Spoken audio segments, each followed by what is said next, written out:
Hi everybody, it's Crazy, it's Monday, and it's time for the UPBGE video of the week. Now before I get started, gotta give a shout out to my trusted, because you guys rock. To my Crazy fam, I love you guys. We were up to episode number 83, and last week we left off on page 31, not 32. I messed up on that in a typo, but it was material caching, and the reason why I stopped there because of the fact that it doesn't use material caching anymore. If you look in your render panel, I'll kick over here to it real quick so you can see there's nothing in the render panel that shows caching of any sort, okay, except for it may be Blender mode. But for the game animations, it automatically uses GLSL, which is automatically going to use that.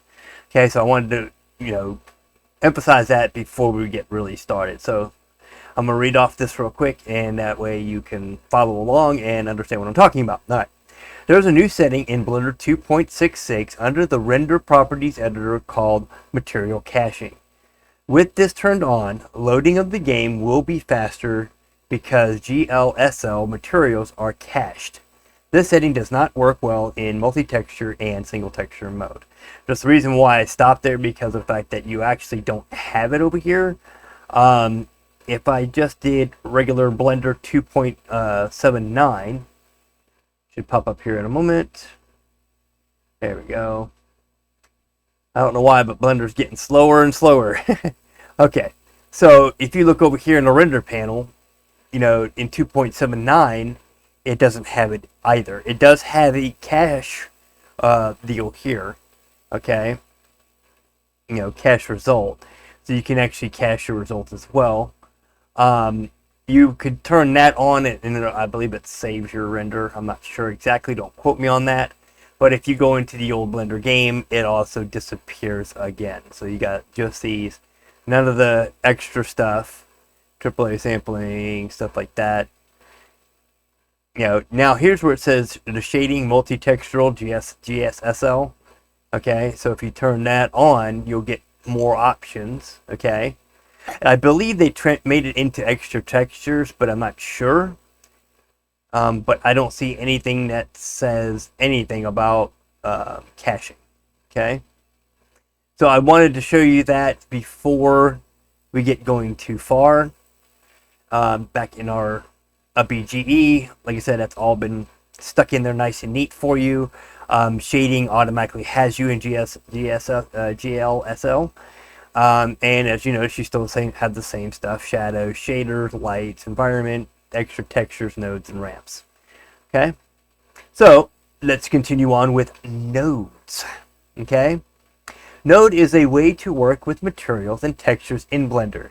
Instead of using a panel-style user interface to define a material, nodes allow you to build up materials using basic components. This may seem like a step backwards because it will probably take much longer to create a simple material in the node editor than using the material and texture panels to achieve the same effect. But Node offers the artist the freedom to accomplish much more than what is possible using the fixed material and texture panels. So over here, these are all fixed. You really can't change it too much. You can't play around with it too much. You only get like so much, okay? Working with node materials and textures is more of a process. So this section will be presented as a continuous tutorial. Once you have mastered this simple example, you will be able to adapt the workflow to create much more complex effects. Now, don't get me wrong, I'm gonna stop right there for a second. A lot of people think, oh, good, I'll just do nodes then, and I can have this really powerful, deal going on. Yes and no, because nodes take a little bit more of a workflow than just your simple little panel over here. With a simple little panel, it's like, okay, I can click this, I can adjust this a little bit, make it shadeless, whatever. Okay, with nodes, it's completely different. You have to set each one up. You set your math in to change stuff, but we'll get further into that. This is just going to be the basics to get you started, to get you a possible workflow. So don't think you're going to be this node master just by doing this one little part, okay? All right, so open book, chapter 5, GLSL 3. So that's what we're going to do. We're going to hit open. we're going to go down to GLSL3. Make sure you're in chapter 5 of your files. Okay, yours might be a little bit different than mine. I put mine under the game engine book. I had the files unzipped, 2 files, and then I put it in chapter 5. You can find all that information to get the book and the files right in the description below, okay? So go ahead and go for that if you haven't yet. It's your first time tuning in. But let's open up GLSL3. Now, if you notice that this is a little bit different, you know, we still have this and this, and we still have this, but why is this like 500 foot long? Because this is your, this is your 3D viewport, and this, so I can grab it, yeah. Okay, this is your node editor. Okay, so we're going to open up the blend and familiarize yourself with the scene setup. Note, there is a sphere object without any material attached. So as you see, no material attached, just a standard sphere. The bottom half of the screen has been changed to the node editor. That's this right here. If you look right here, that's the nodes, okay? So if you want to find it in here, you click on that little bottom tab, and then you just look in here for node editor. You got logic editor. Now we just got to find node. Where's my node editor? Oops.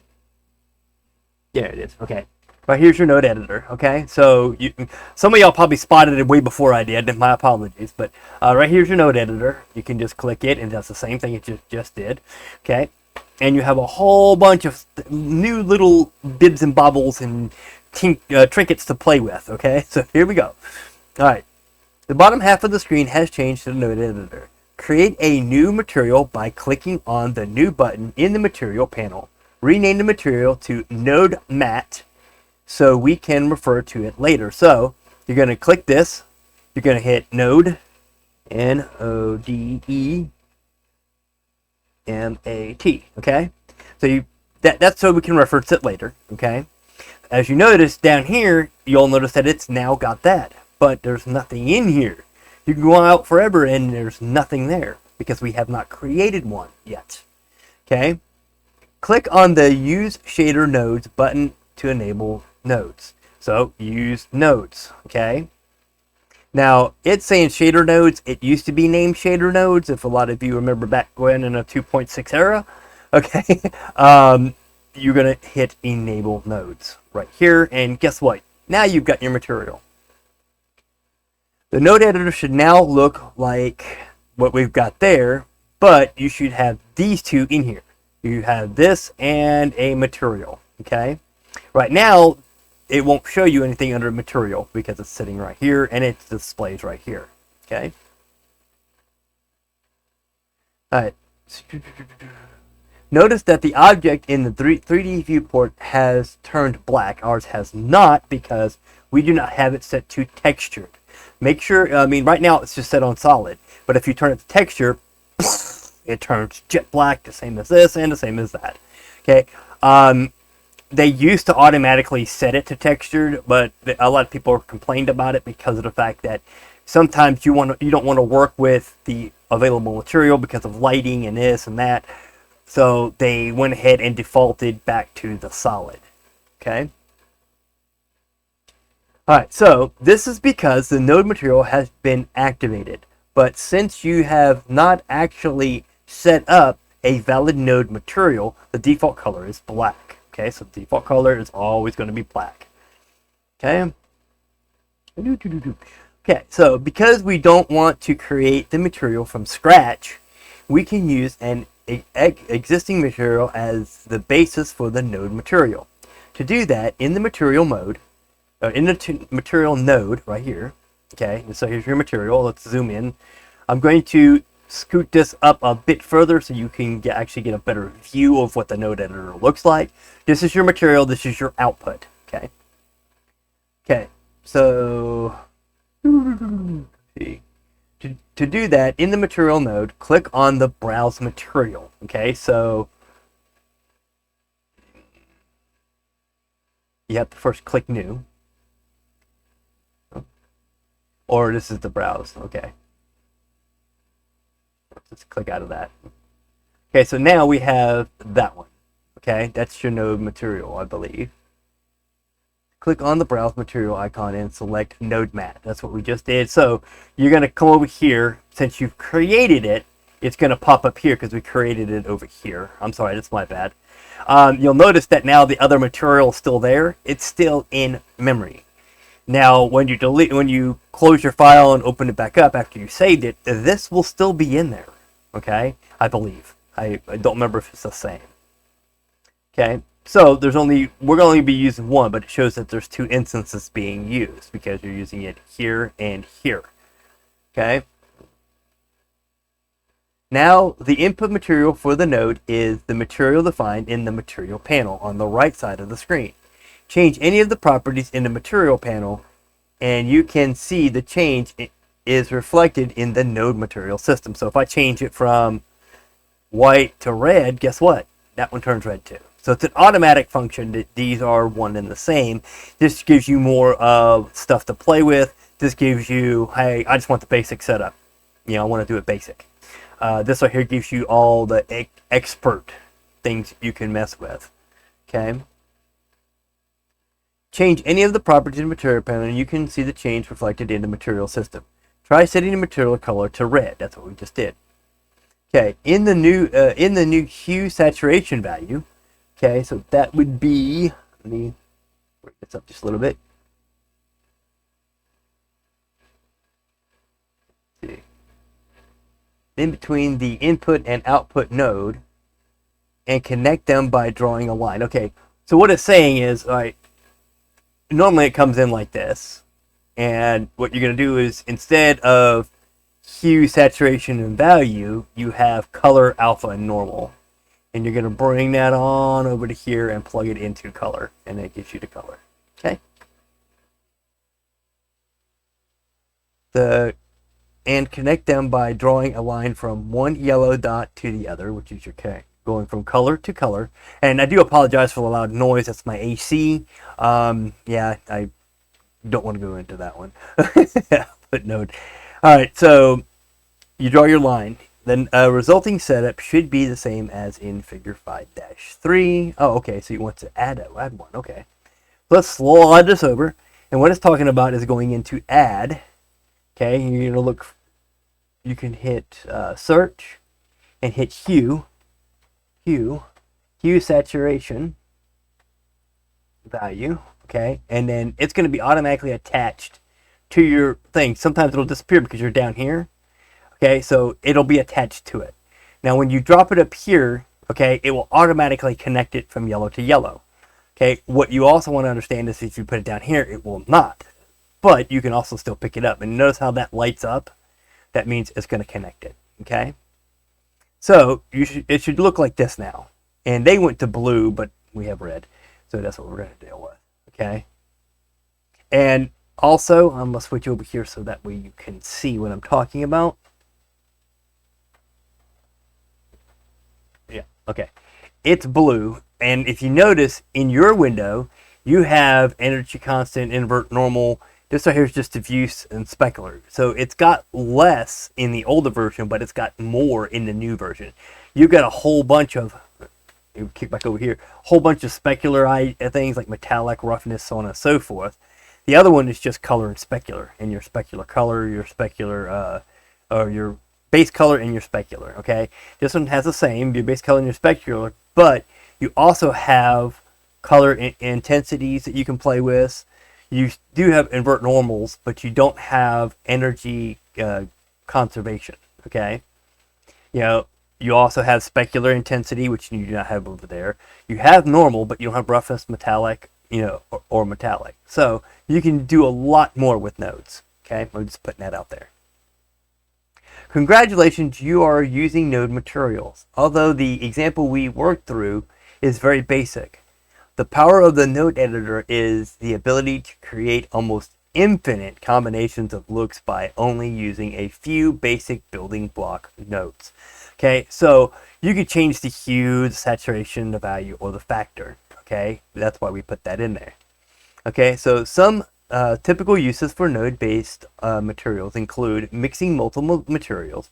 With the node editor, you can load multiple materials as input and mix them together to create a meta material. Okay, what they're talking about is, let's go to, see, let's add some more color. We're going to need a mix RGB. Okay, mix RGB mixes your colors. Okay, now that's going to be color 1. But if I go find a material, let me find. Get my finger to work right. Okay, there we go. We'll grab another material. Okay, now we're going to make this that new material that we got. Okay, we're going to change the color from that to yellow. Okay, just for giggles. Okay, and we put that in the second color. Okay, now it's 50. Now look what color it turns. It turns orange. Okay, because we are now mixing 2 colors. Okay, if I change this one to green, it have like a purpley, well, that says a yellowy color, but same thing. You know, do the same thing with blue, yellow, blue, and that make, in this case, a pink. Okay, you notice that it's not doing it up here because we have not changed it to material. Okay, it was back on regular. See, now it will change colors as I turn it around.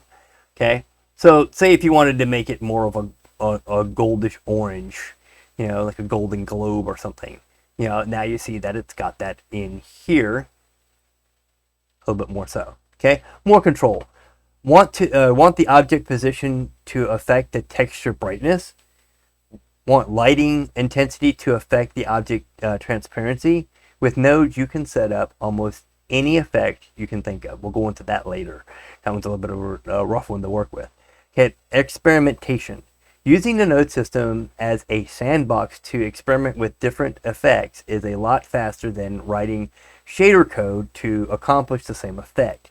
In many cases, you can use the node system as a prototype platform to build shaders. Okay, so all these shaders that people are coming out with, basically they use the nodes to try to figure it out. And sometimes, especially when you're building games, you want to have nodes more so than you want a whole bunch of textures. Okay, so this way you can play with, you know, different color variants. My buddy Day in my channel on my Discord, that, you know, you can talk to him religiously about nodes. He loves to mess with them. I still have a hard time figuring them out, but I'm learning a little bit more, and with this it'll help out even more. Okay, so we are getting way past our time. I'm going to leave it there. Let me switch over to that one. Okay, so we're going to leave off, because this is where I ended experimentation. Okay, we're going to leave off at the bottom of page 34 with multi-texture. This one is going to be kind of like a quick walkthrough because we don't need multi-texture in UPBGE, but we will do it in the regular Blender 2.79b next week. Okay, so just remember we're on page 34, multi-texture. Okay, let me switch out of that. Okay, multi-texture, page 34. The file that we're working in is GLSL3. It's the last one of this one we're going to be working with. Next week I'll go ahead and jump into regular Blender and show you through the regular Blender game engine, and you can see the difference between multi-texture and GLSL. Okay, so until next week.